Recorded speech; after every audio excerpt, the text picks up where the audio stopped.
Global star Ram Charan వరుసగా pan India చిత్రాలు set చేసుకునే పనిలో ఉన్నారు. ప్రస్తుతం శంకర్ దర్శకత్వంలో గేమ్ చేంజర్ లో నటిస్తున్న సంగతి అందరికీ తెలిసిందే. ఆ తర్వాత బుచ్చిబాబు దర్శకత్వంలో భారీ బడ్జెట్ లో చిత్రం తెరకెక్కబోతుంది.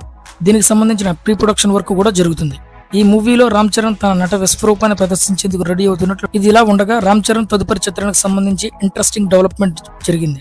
తమిళంలో కల్ట్ డైరెక్టర్ గా గుర్తింపు పొందిన వెట్రిమారన్ తాజాగా రామ్ చరణ్ కలిసినట్లు వార్తలు వస్తున్నాయి.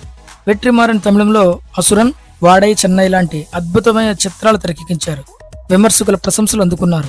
హృదయాన్ని అత్తుకునే డీప్ రూటెడ్ డ్రామాలతో మెప్పించడం వెట్రిమారన్ శైలి. తాజాగా వెట్రిమారన్ రామ్ చరణ్ కు ఒక కథ వినిపించారట. చరణ్ ఆ కథకు చాలా ఇంప్రెస్ అయినట్లు తెలుస్తుంది, కానీ కన్ఫర్మేషన్ ఇవ్వలేదట. త్వరలో మరోసారి మీట్ అవుదాం అన్నట్లుగా చెప్పినట్లు తెలుస్తుంది. స్టోరీ లైన్ చాలా గ్రిప్పింగ్ గా ఉన్నట్లు తెలుస్తుంది. అయితే అది అన్ని విధాలుగా వర్కౌట్ అవుతుందా లేదా అనే కోణంలో రామ్ చరణ్ అనాలిసిస్ చేసే అవకాశం ఉందని అంటున్నారు. రామ్ చరణ్ ప్రస్తుతం కమర్షియల్ చిత్రాల పట్ల ఏ మాత్రం ఆసక్తిగా లేడట. పాత్ బ్రేకింగ్ కథల పట్లే ఆసక్తి చూపుతున్నట్లు తెలుస్తుంది.